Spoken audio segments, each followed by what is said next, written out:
So Aaron, who's at the front of the, come take a seat, is from Delp.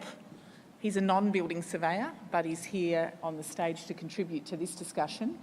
And then we have next to him 5 building surveyors. So collectively, these 5 people before you have over 150 years of experience in building surveying. About 90 of those years have been in local government. Whilst they're here and they represent, we've got an extra chair there. They're here and they represent different groups in their current role. Of course, their perceptions have been influenced by a range of roles that they've had.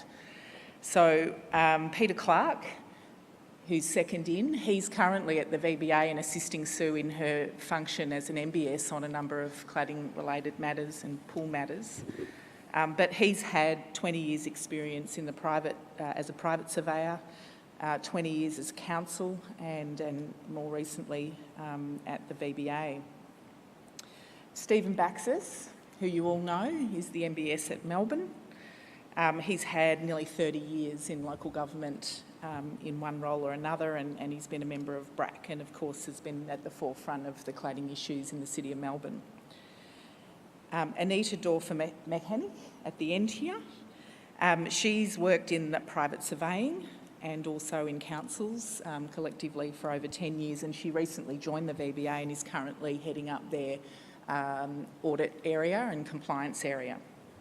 Wayne Liddy, who we all know, 25 years as a private surveyor, but in that role often consulting into the VBA or to local government, ESMs, bushfire issues, cladding and other technical reports. So he's straddled that role as a private surveyor and working with state and local government, and was earlier in his career in local government for about 7 years.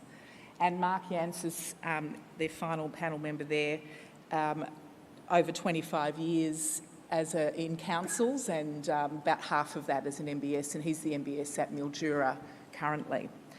And of course then we have Aaron at the end, who is from Delp.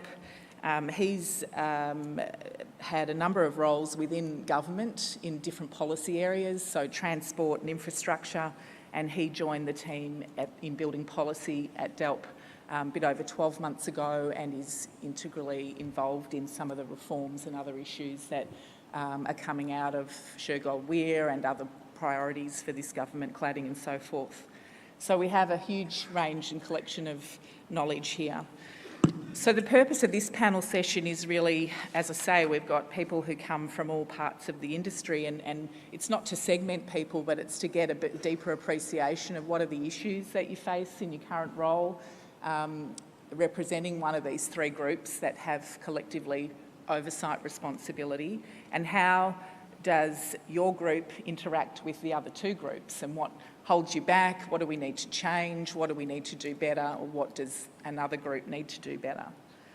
So I hope this discussion advances some of the earlier discussion that we've had, but also shows new perspectives. And of course all 6 of these people have been here all morning and heard the initial issues coming up and discussions that have been made, so we'll be able to perhaps further some of those. Wayne, I'm going to start with you. If you could start off by talking about, we just heard a lot from John Prendergast about the pressures for municipal building surveyors. I'm sure we'll hear some more today from Stephen and Mark, but could you start by sharing what the day-to-day looks like for a private surveyor and how those pressures relate to your role in the oversight framework that we have in Victoria? From when I get up? Sorry? From when I get up in the morning? Yeah, I'm maybe. joking. Put a bit of bed on? A bit later. Look, as a private building surveyor, we have to acknowledge that there's commercial pressures. I mean, we can talk about all our different roles, our obligations, our statutory functions and the like, but underlying all of that, there's a commercial reality, and that commercial reality is opening the doors of a business. If it's not your own business, then you've got a responsibility to to undertake the projects that you're working on and invoice and bill billable hours. Your day usually starts with a phone call or multiple. Everyone uses mobile phones these days, so it's either the phone calls are going, the emails are going, and you're on the way. Trying to get that balance of getting into the office, carrying out inspections, the day-to-day life of conversing with allied consultants, architects, engineers alike. Part of that is educating too, but attending meetings. I'm telling everyone what they already know, but with the pace of the industry at the moment, or the growing pace, and the complexities of the building industry, and not only in the commercial sector, which I predominantly work in now, but across the board, and I've worked in the domestic sector also, but there's an expectation that things are done on the spot. Permits are issued within days, not weeks. Phone calls are returned within hours. Emails are returned on the spot. And in all of that, the pressures are to maintain, obviously, your role in a professional manner, carry out all the functions that you are obligated to carry out in running a business and complying with your functions under the Act. And as I said before, building is becoming so complex, and on the back of the cladding issues of the last 5 years, we find those not only in the permit space, because I know that a lot of guys who consult are continually assisting clients in achieving compliance or methods of compliance. So we find that we're looking at more and more methods of achieving compliance, more and more test reports. We know what happened last week with test reports and the like, or code mark certifications. So we've got to be constantly on the ball, and that again is not only in the commercial sector, but in the domestic sector. You've got protection of adjoining property that is always sitting there in the background.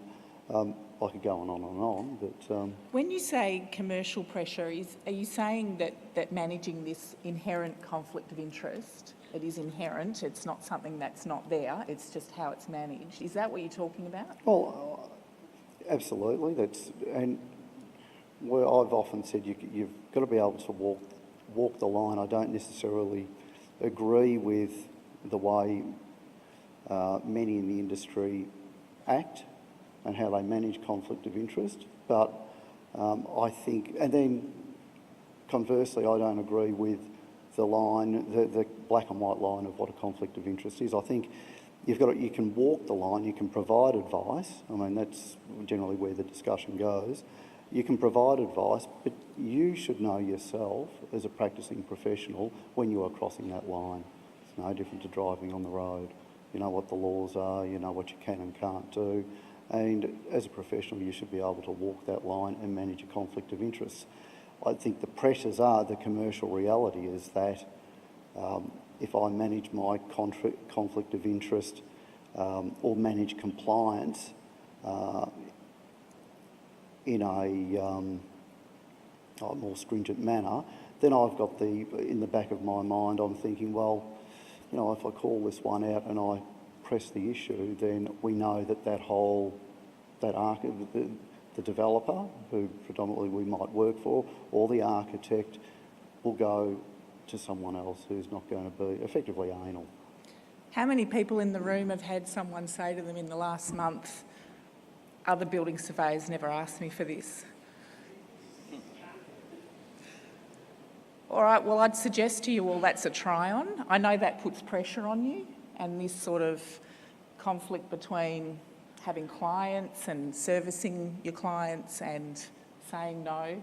But I think that's a bit of what you're talking about. Am I going to get the next job? How does that influence my decision?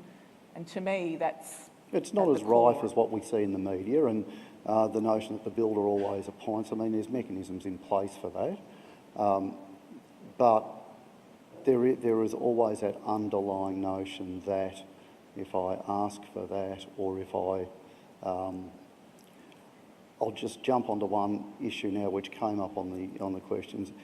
Engineering firms not providing inspection records of complex multi-storey construction. We all know it's rife out there. I don't expect, and I'm not going to demand, and you can't in a commercial project, a 126 certificate. However, I would expect to see an inspection report from a registered engineer who carried out that inspection. We know, and everyone's seen the emails, that there's desktop inspections of photographs of complex sites.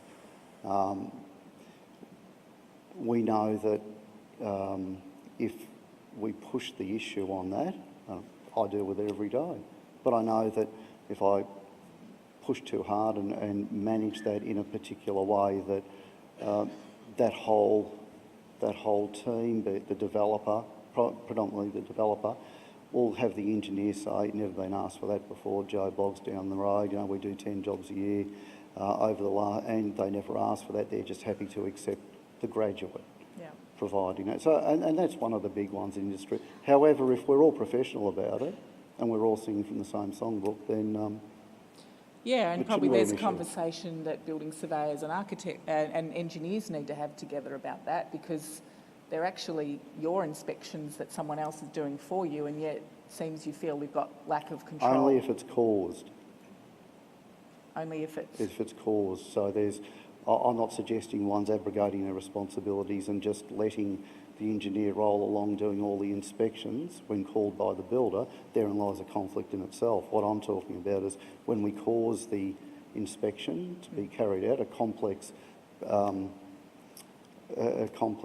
post-tension slab as an example, when you cause an appropriately qualified and registered person to undertake that and they send a graduate out, and we hear, what do you expect me to be on site? Everywhere. Hello, welcome to our world. Yeah, yeah. All right, so good articulation of some of the key issues for private surveyors. I'm going to move now to Peter. So you're helping Sue with her role as MBS and have a leadership role in the technical area at the VBA. What sort of challenges are there for you in that role, sitting in the shoes of the VBA? Well, I'm the delegate MBS for the VBA dealing with the cladding. We've got 44 buildings. Probably one of the biggest ones we're grappling with is the role of the MBS. There can only be one MBS, and when we've taken that role over, we've got to deal with all the functions of the MBS in relation to that building. So we're not just on that building for cladding. We've got to look at all things. We're not necessarily going to go and dig down the footings to make sure that they've done their footings correctly and stuff like that. But as an example, we've talking with the other building surveyors, and they've got, or the municipal building surveyor, and they've got problems with the penetrations. So we've had to include those sort of things in our notices. Separations between units, looking at what they've done there. So we're having to work closely with the municipal building surveyors to find out what they know about these buildings, as well as what we're finding out during our inspections, and try and incorporate all that into the work that we're doing with the owners in rectifying the buildings. We haven't had a great deal of involvement with the private building surveyors at this point, but it will come when we get to the point where we're issuing the building orders to actually carry out the work. The majority of it will more than likely be done by private building surveyors, and I think their role will become much more to the fore in working with us in making sure these buildings are rectified. But understanding the buildings in the first place and what they've got to work with to make sure that the owners can bring about rectification, all the problems of money for the owners and who's responsible, all those sort of things are causing us some concerns, or certainly the owners, the concerns about how we're going to find the money. Why are we having to do this? Why is the builder not responsible?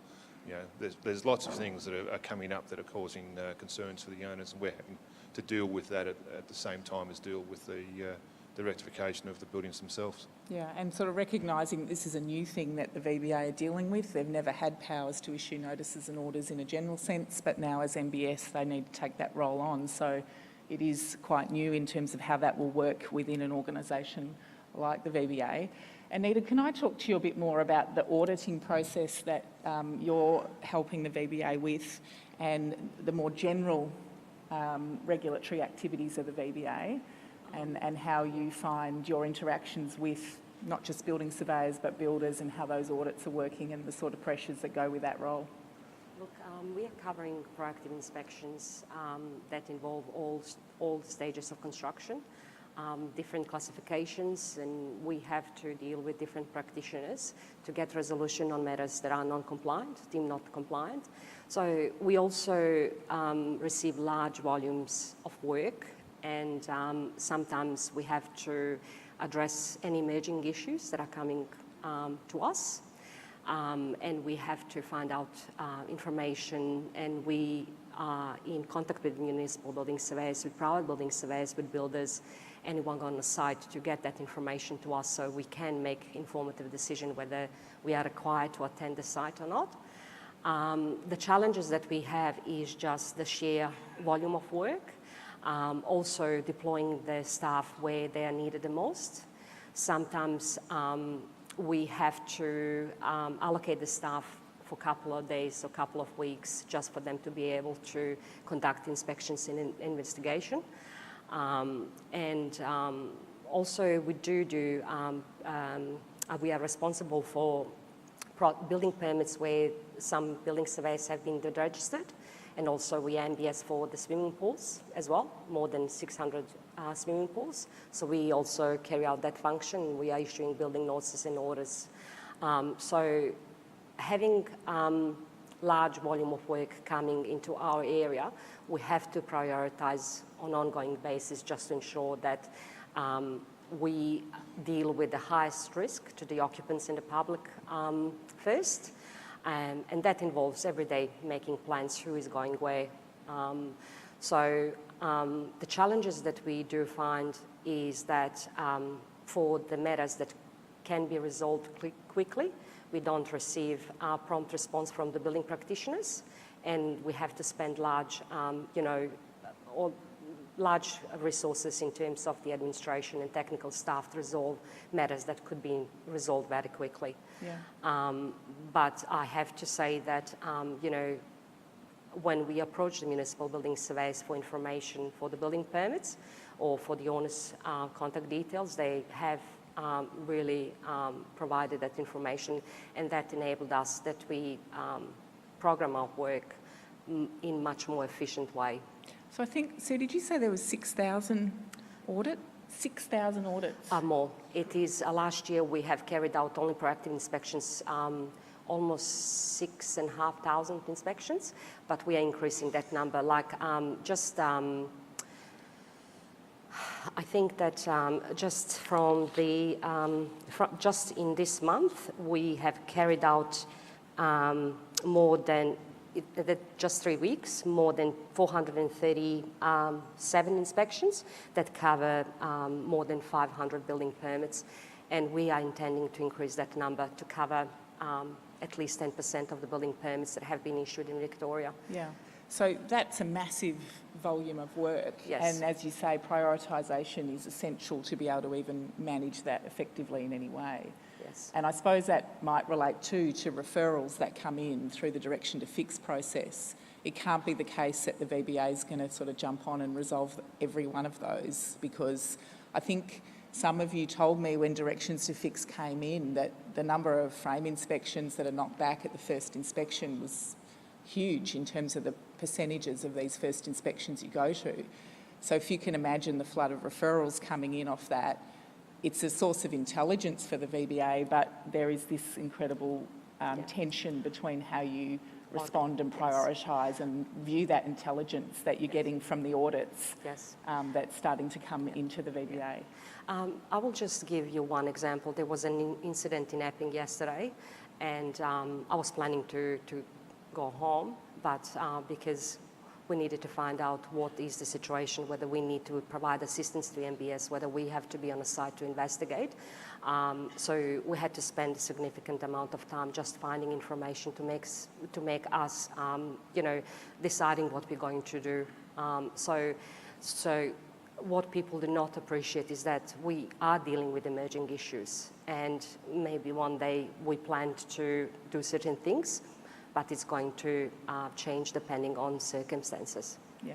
It's kind of brave for a regulator to be proactive, because you're actually asking for information that you then become responsible for dealing with. And as I said, I work with a number of different kinds of regulators, and it's important function of a regulator, and it's what the community expects, but it brings a whole bunch of new challenges in terms of how you manage that tap that is just flooding your organisation all the time, and the risk that that brings to a central regulator. Thank you. Now I'm going to go to our two MBS. Mark, I'm going to start with you. So you're here, I guess, to give us the perspective on a rural MBS and some of the key issues that you find out in the far-flung corner of our state in Mildura. Well, it's funny, I'm positioned beside Steve because I did work at the City of Melbourne a couple of years ago and really enjoyed it, the buildings you got exposed to. However, I work with a pretty good council. I work with a good, I can't say I work with a good CEO because he's just left us. But it's important that the MBS has a good working relationship with all their senior management. And I tell my GM that every day. I said, the day that you and I don't get along, the system isn't going to work. One of us is going to go, and I can't see it's going to be you. So a couple of things have happened in the past. 550 kilometres from anywhere. Not a lot of people want to come to Mildura and start their career. So what I've done in the past is I've employed carpenters, apprentice carpenters or trade qualified carpenters that have come out of the field and know a little bit about building surveying and building inspection. I can see there's a few of us here today that started out from that same role. I then signed them up to a degree through Central Queensland Uni, and they've got to shadow a registered building practitioner, either inspector or surveyor around, because that's the way the Act's written. I issue building permits in my municipality for all our works. We'll issue everything. I think at the moment now we're doing a regional sporting complex of $16 million. So we'll do everything. But those type of buildings don't come up every day. What we've got in the city of in Mildura City Council is a good working relationship with our private building surveyors. I don't see them as private. They don't see me as municipal, except when we're in an argument. We'll work with them, and when I need to send my boys out to get further experience in what they do, they then reciprocate, and when they're going down to have their qualifications, that they'll talk to me about notices and all that. So we work in really well. And it's really worked out well lately because we've got a junior in the office, Steve, and he's enjoying that. Another thing about working at a big council is you get a lot of different ideas. So what I've said to them is, I said, when you go out and work with Brent, Wayne or Tim or Mark, take on board what they say. Don't just take on board what I say. They're going to have different ideas. We might even disagree. But it's up for your professional development when you go into the industry and you start making decisions that you'll draw off that. And I said, and don't ever forget your networks. Years ago, we had Tony Arnell start up there was a cadetship program. And one of the biggest things I said to this was that networks as an MBS now is legal, is building surveyors from Melbourne, is building surveyors in the field. Your networks are going to solve the issues. No one knows everything. And like I said this year to my boys, I said this legislation is coming in that fast and thick. I think the days to know it are over. Find it before you make a phone call or write a letter or have any further correspondence, because if there's an and or an it or a but or a comma put in the wrong spot, you don't want to be giving out the wrong information. So that's what I do to train my boys, and I've had offers from other building surveying companies in Melbourne that they can come down to, and Ricky has just finished the cadetship program through the Building Commission, So he's got himself a degree from Central Queensland Uni, and he'll be coming down here to get a limited or approved unlimited building surveying certificate in a couple of months' time. So yeah. So a lot of your time is occupied by how you're going to resource it and how you're going to support those people. Yes, and even when Ricky comes back limited, there's still other things through delegations that I've got to put in play as well. So I've got to put contracts in with other building surveyors to cover me for when I go on holidays. So Yeah. I hope that helps. Stephen, from the City of Melbourne's perspective? From our perspective, so listening to John Prendergast earlier and Anita and Peter, Wayne and Mark, it's clear to me that there's lots of pieces to this puzzle. For me, I think the biggest challenge is clarity of roles. What does each person do in this puzzle called, you know, the building regulatory framework, if you like? And, you know, what obligations do each of us have? So earlier, Bronwyn, you spoke about disjointed roles and the need to redesign roles and redefine roles. I think that's pinnacle at this point. If you look at the powers that each of us have, you know, we have permitting powers, we have enforcement powers. City of Melbourne works very closely with the VBA. We enjoy an excellent working relationship. And I often find myself feeling like a regulator or a co-regulator. So I guess that's a really pinnacle question. You know, is the system structured in a way that we are all co-regulators? Do we all have, you know, a regulatory part of this puzzle to play?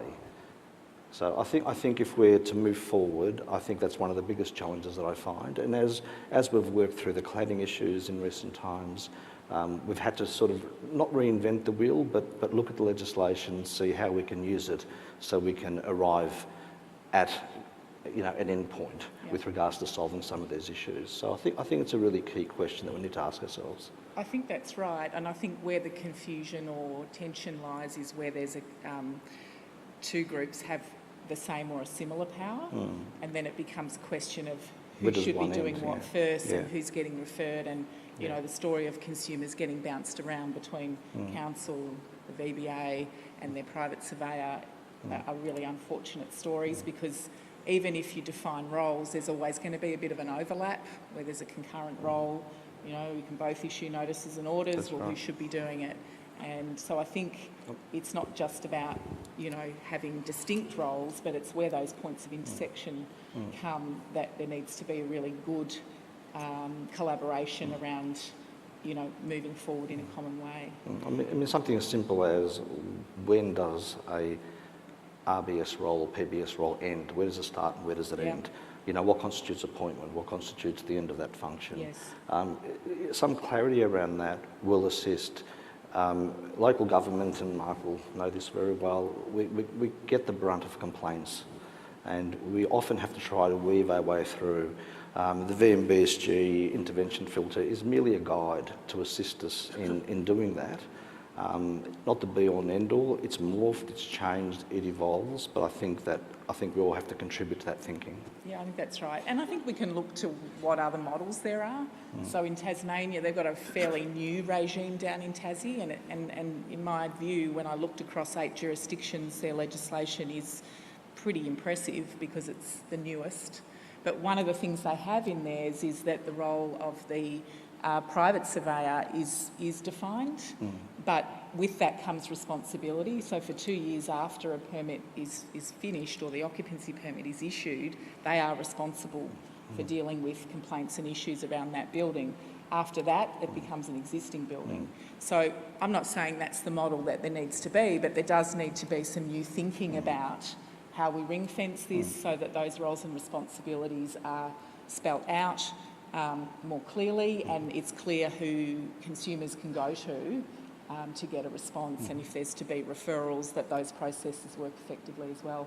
Aaron, you've been listening to all this, a number of different perspectives to take on in your role in working out how to make effective reform. What are your observations about, and can you share for us what the pressures are of the role that you have and how you manage stakeholder engagement and trying to accommodate everybody's good ideas.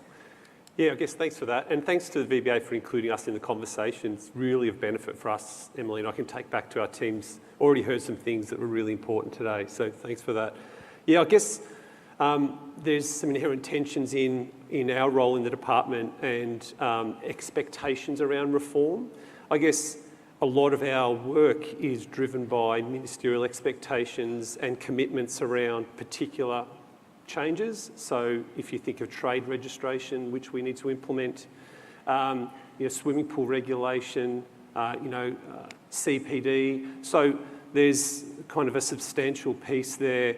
And in fact, some of the reforms we go through, including, for example, the really challenging plumbing regulations changes of last year, going through that exercise and doing that work, which was really rewarding but challenging for the team, there was some imposition of some additional work we need to do because of that, and that is complex plumbing. So by doing work, sometimes it creates more work for you.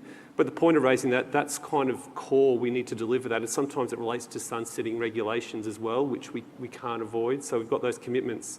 So the tensions between that and the expectations around change things and do reform, and we're not necessarily resourced to be able to do everything at once. And I think another useful tension to identify to the group is the tension about whether to execute any changes in a state context or seek national consensus around reform.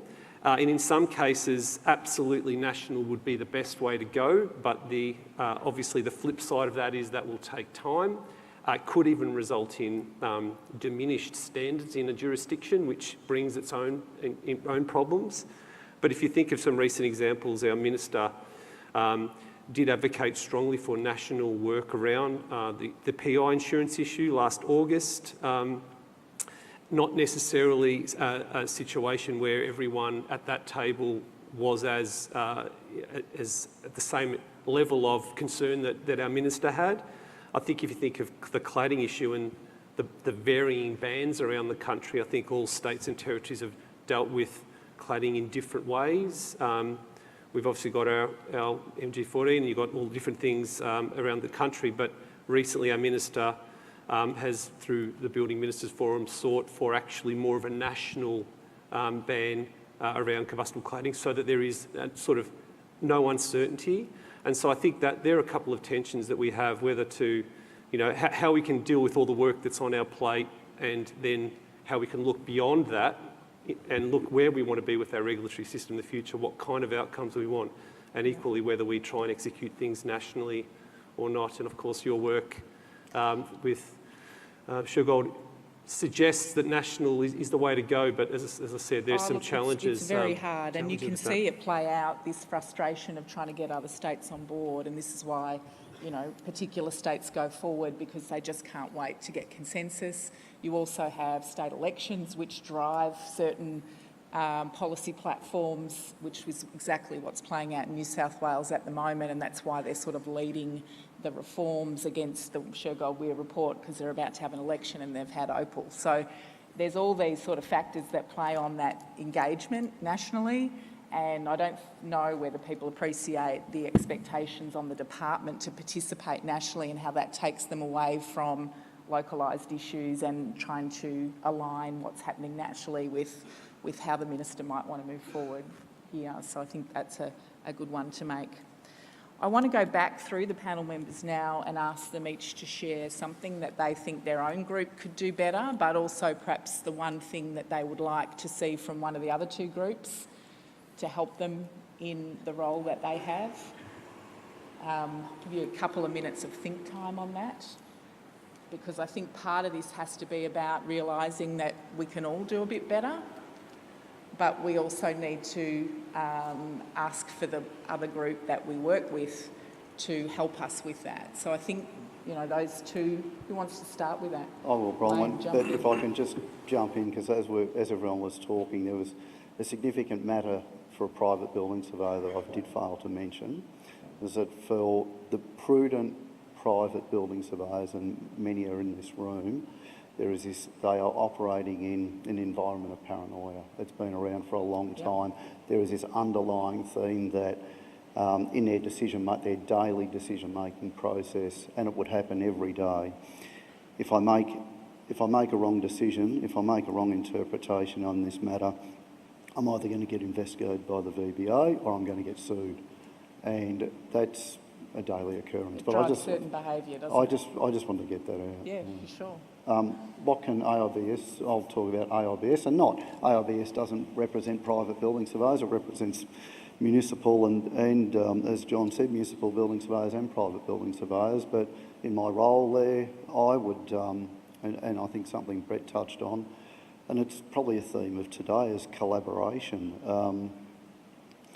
I think building surveyors don't collaborate enough, the private and municipal sector. I mean, there's many of us of similar age and who have got good relationships, but I think there's got to be more collaboration. For the private guys, the councils aren't the enemy, but I know that still resonates for some. For the VBA, again, if you're respectful and you've got a respectful manner of if you want to be treated with respect, communicate with respect. And my experiences with the VBA is that if you want to collaborate a little bit, communicate. Sue's thrown out the gauntlet today. Be up front, talk. You know, there's opportunities if you're not happy with builders, or you're not happy with processes, or you're not happy with the municipal building surveyor for whatever reason, there's a mechanism. I think that, is there still the mechanism to email VBA 360? The mechanisms are there, but if you're going to bottle things up, no one's going to improve. So from our perspective, I think we've got to really look at how we can collaborate more with all stakeholders. Can I just take up your point about the pressure to make the right decisions and the paranoia that goes with that? Do you think that surveyors take responsibility for their mistakes well enough? I think making mistakes is something everyone does, but actually owning those is also really important and is the mark of a profession. That's an each way bet, isn't it? I think that because of the historic lack of accountability in the supply chain, that building surveyors' professional indemnity insurance has been tapped into at a greater rate than what we would have expected. And whilst, you know, if I was a lawyer, I'd be casting the net too. But I think that there's been some inequality in there. But I think that someone put a question on the board there. I think it was Gary Dean of our professionals owning compliance, Gary. And I think that sort of taps into that. You've got to be accountable for your decision. And if you're going to be a private building surveyor, you make a decision, be accountable for it. Now, you're going to cock up. Everyone's going to make mistakes, but you're going to either make a mistake and acknowledge that you're going to make a mistake, or you can just keep on living in la-la land. Dig your heels in. Yeah. Peter and Anita, from your point of view? Well, from my point of view, the thing that I think are going to have to continue to improve, and I think we've done a reasonable job at the moment, is our engagement, specifically with councils. We're about to get another 283 buildings that we're going to become the municipal building surveyor for, and there's a lot of information that councils have that we're going to need to get from them. And that's not just the paperwork, it's their knowledge of these buildings as well. It's going to take us a very long time if we're going to have to go through each one of these files and look at reports and stuff like that. That information is all, generally with the MBS or one of his staff. They know what's happening with these buildings. So we're going to have to, improve that engagement process with the municipal building surveyor so that we get as much knowledge of these buildings as possible in moving forward, so that appropriate steps are taken. Because, as I said, as the MBS, we're appointed for the cladding, but with the MBSO, there's other issues, in these buildings that we're going to have to be developing and working on. So the engagement process, as I say, we have improved it. I mean, we've been working with Steve on the City of Melbourne ones for over 2 years, and I think we've done some good work there. But a lot of other councils are, it's the resources that we don't have that time and money, etc., to provide that information. But we are going to have to work together because it is going to have to be a collaborative approach to solving this problem. Yeah. Anita, would you add to that?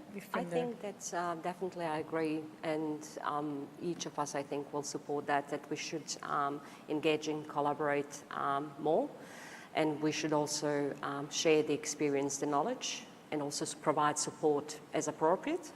I think that's something that we should definitely improve.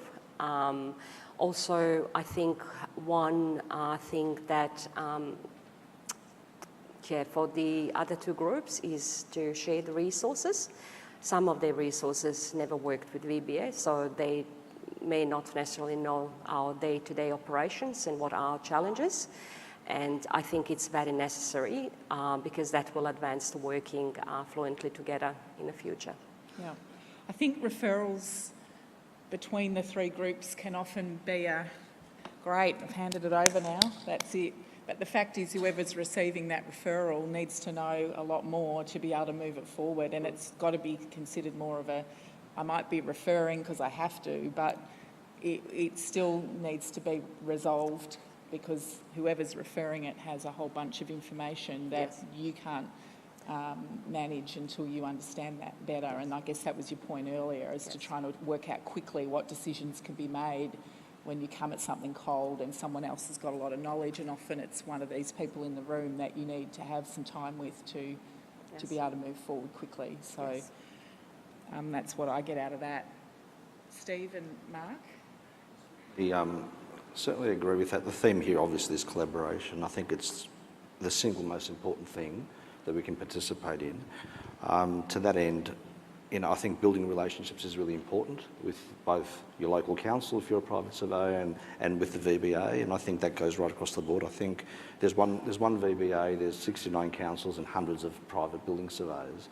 So I think there has to be a way to foster and build those relationships so that we can get some clarity, particularly around legislative issues and interpretation of legislation. That seems to be our single biggest issue, I think. Conflict often arises because we spoke about making mistakes. The mistakes we make are legislative, not understanding what something means, or a council interpreting it one way, the VBA interpreting another, and the private surveyor a third way isn't helpful. So collaboration and building relationships, hopefully we can open up the possibility for open communication and maybe resolve some of those issues, which I think will go a long way.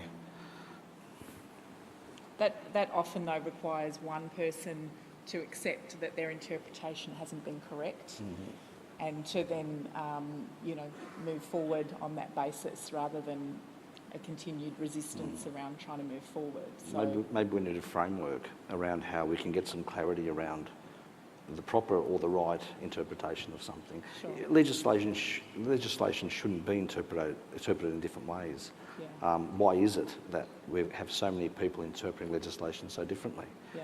Is there something wrong with the legislation? The question begs to be asked because there are, I know in my office and some of my staff are here, I can't get two people to agree on what a pope is.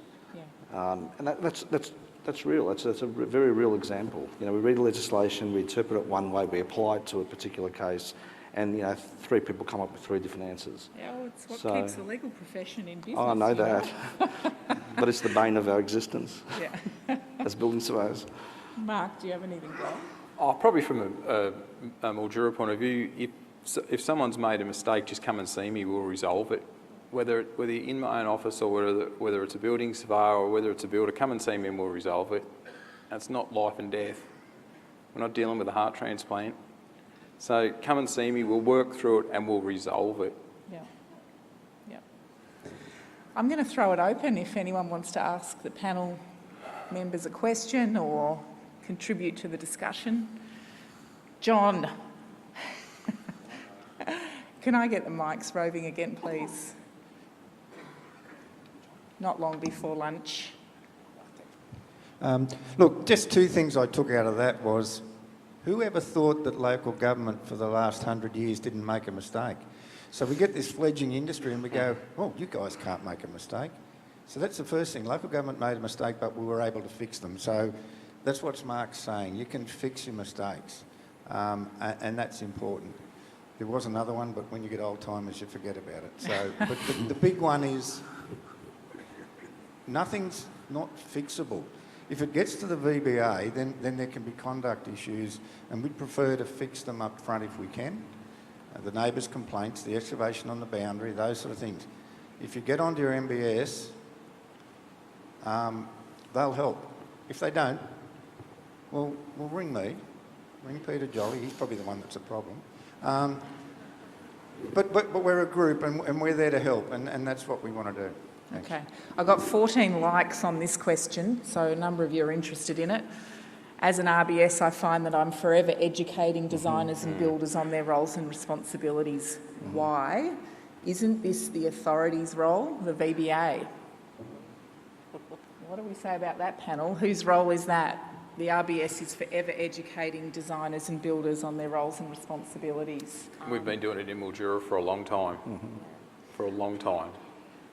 Educating the designers and educating the builders. Every time we go out on site, there's changes. BCA 2016. So you just see it as part of the role that you have as an RBS? And even as a council, I guess. I see it, again, from my point of view, I see it as, if I tell them once, if I tell them right the first time, maybe they won't make the same mistake the second. So, but that's not going to work for everybody in this room. Yeah. Wayne? I think everyone would agree we've seen a demise in the level of documentation. I recently did an audit for one of the inner city councils and looking at their capital building works and why it was taking so long to stay with council and not go to the private sector. But when we delved into it, it was actually everyone was looking and trying to blame each other. But we looked at the level of documentation, and it was this notion, and it was on from a really minor structure to a significant building, but it was a clear case of let's just document a half-assed drawing, flick it off. I mean, I've been around long enough, I know how it works. Let's document it, we'll get it half-assed, we'll lodge it, and we'll wait for the building surveyor to come back with it. To finish our job for us. Now, that's unacceptable, and there's a role here. I'm not saying it's the role of the regulator in its entirety, but there's a role here with audit and oversight.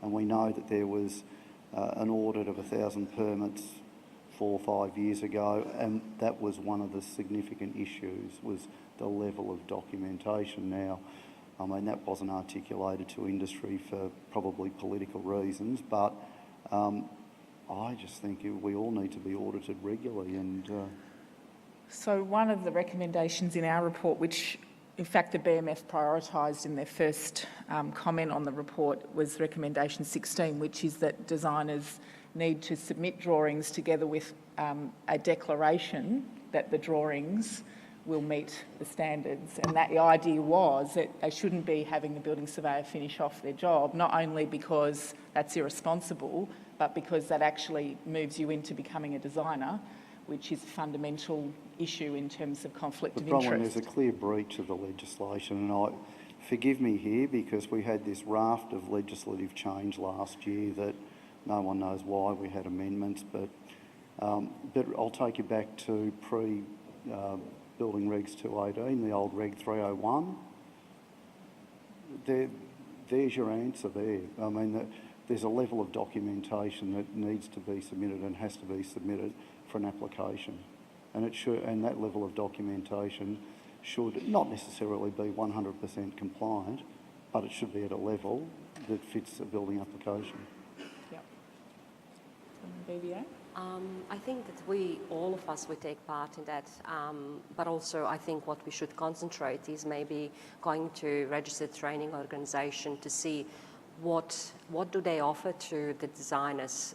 What we can maybe change to ensure that people coming from these training organisations are fully capable of producing good quality documentation. Yeah. Maybe ensuring that something is in place so they do have are exposed to the areas where the high quality work is required. But I think even with us doing the proactive inspections, we often go and review the building permits. So we may, have a meeting with the building practitioners involved in the building permit or construction site, and discuss with them the common faults or the faults that we have found during the inspection or maybe review of the building permit. But I think that responsibility is on all of us to provide the training to anyone involved in, not training, support, guidance, but we also have to have accepted level of quality of documentation across the board. So we can't have someone who will accept poor quality of documents and someone who is requesting the highest quality of documentation that is submitted with the application. Yeah. Another one here, 8 likes. How do we get other registered professionals to own compliance? Too often we hear, see if the RBS will accept. I think that's your point, Wayne. Well, I mean, I suppose what I would say, even in any job, when you're reviewing work that someone's giving you, at what point do you say, I'm not going to finish that off for you anymore? Because if you continue to do that, then they will think that that's how it works. That, it's acceptable to hand it up and have the building surveyor finish off the tricky bits for me. It's acceptable for me to not have to understand properly what's required in the code because the building surveyor will check that for me. And not only that, when it comes to somebody making a claim, I'll say it's the building surveyor's fault, they accepted my plans. So I think these things become a slippery slope, and it's where I suppose Sue's point in her opening speech, the 112,000 permits a year, 112,000 opportunities to say that's just not good enough. And that kind of comes back to your question, will I get the next job? How do you manage that? The path of least resistance is to let things through because it's more work if I don't approve. I think these are all the thinking and the cultures that need to change. And it's not going to be an easy thing. Peter Jolly. Wait for the mic. Peter Jolly here, MBS, Hume City Council. So this is a very interesting question for me because I was on the ABES State Chapter Committee with Wayne and Joe Jenko and other people more than 10 years ago, and this same conversation was had then. So back in about 2007-8, we raised this whole standards of documentation issue. The Building Commission at the time set up a group, Wayne will recall, Destination Excellence, where the main issue was the need for a professional standards scheme that ABES is still pushing now 11 years later, and standards of documentation. And from that, a practice note was developed, number 62, and another one, practice note 05, which are both about the minimum standards of documentation of an application for a building permit, 05 being about swimming pools.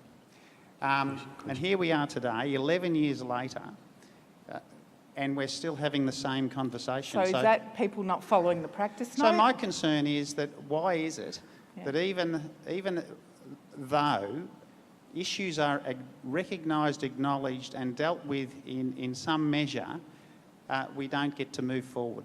Yeah. Here we are, it's like we're 1 foot nailed to the floor. I'm interested in hearing from the panel, or some of the panel, why it is that we're still having this same conversation 11 or 12 years later and haven't moved on. We can't deal with new issues that are arising if we're still grappling with 12-year-old issues that were probably 12 years old when we first raised them. Well, are the practice notes not clear enough? Or is it these commercial pressures that override trying to maintain a certain standard when these decisions are being made? I mean, it's a great point. None of these issues are new. And we've already had the gentleman up there talking about the fact that some great things have been done over the years in terms of education and national frameworks. It's not that there haven't been good people seeking to resolve these issues, but they don't seem to stick. And maybe part of it is because we haven't had conversations like this before. I don't know, but hopefully this is the start of some new collective thinking where you don't have to be... I mean, how many people have you put your hand up before? No other building surveyor asked me to do this. No other building... I mean, come on, guys, look around the room. Everyone's saying that to you. It's not real. Some other building surveyor has. That's why they've come to you. So I think maybe this is part of it, but I absolutely take your point. I don't know whether you've got an answer to your question, Peter. More structure. More auditing against the practice note, but that, of course, brings the building surveyor into focus again. Well, following the launch of Practice Note 62, which took about 3 years to develop and be issued, it was... then we had VAGO, which identified the same issues. And then following that, there was the VBA did its own, in fact, it was the Building Commission then, did its own survey and audit. And I remember that we had a building surveyor in our office at Hume auditing a number of building permits, and the same issues were identified then. So I'm not making a criticism, I'm just wondering what are the obstacles to when a problem is identified, why is it that it can't be addressed so that we can move on to the next issue? Yeah, great point. All right, we've got the wrap up for lunch. Could you join me in thanking our panel? I'm very grateful for them.